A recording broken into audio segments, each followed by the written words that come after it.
I agree to having this health assessment performed and videotaped. Okay. I'm going to start by foaming my hands.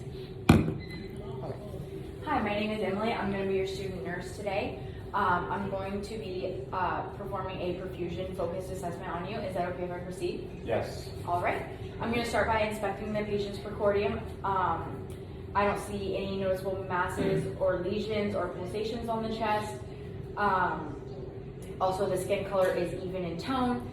Now I'm going to palpate the patient's chest. I'm sorry. Let me know if there's any tenderness. Right. I don't feel any masses or lesions on the patient's chest. I don't feel any thrills or pulsations, which is good. Okay, now I'm going to move on to your, I'm going to take your pulses. I'm going to start by palpating your carotid pulse. I'm going to do one at a time so I don't cut off blood flow. All right, the left carotid is +2. And the right carotid is also +2, good. I'm going to move on to the brachial pulses. They're +2 and equal bilaterally. The radial pulses are +2 and equal bilaterally, and now I'm going to check the capillary refill on the patient's fingers. Good, the capillary refill is under 3 seconds, which is good. I'm going to move on to the popliteal pulses. Good, they're +2 and equal bilaterally. I'm going to do the posterior tibial pulses now. Good, they're +2 and equal bilaterally. Now I'm going to move on to the dorsalis pediis pulses. Good, they're +2 and equal bilaterally. And now I'm going to check the patient's capillary refill on his toes. Good, the capillary refill is less than 3 seconds. I'm now going to foam my hands again.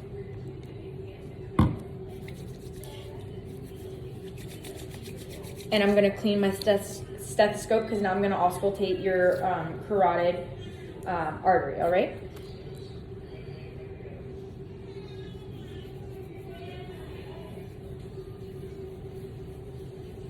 Okay.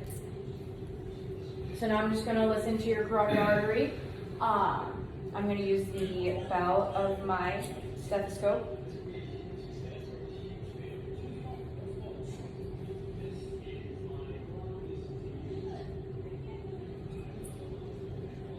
Good, there's no brew on the right side, or the left side, I'm sorry.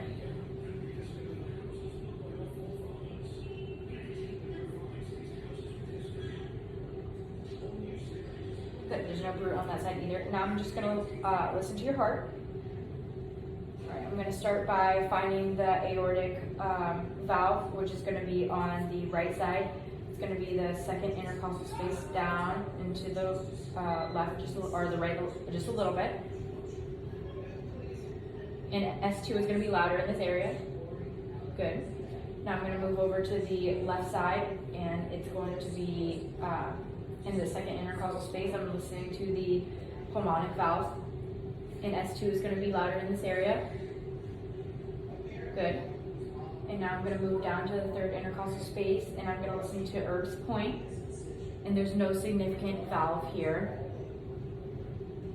Good. Now I'm going to move down to the fourth intercostal space, which is going to be the tricuspid valve. Good, and S1 is going to be louder here, and now I'm going to move down to the fifth intercostal space in the mid-clavicular line, and I'm going to listen to the mitral pulse, which is also the mitral valve, which is also the maximal pulse of impulse, or maximal point of impulse, sorry. Good, and now I'm just going to listen to the apical pulse for a full 60 seconds, starting now.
mechanical pulse is 85 beats per minute. And normally I would have the patient sit up in a sitting position and listen to all 5 cardiac areas. For heart murmurs using the bell of my diaphragm, I would also have him laying down and laying on his left side to listen for any heart murmurs. All right, thank you.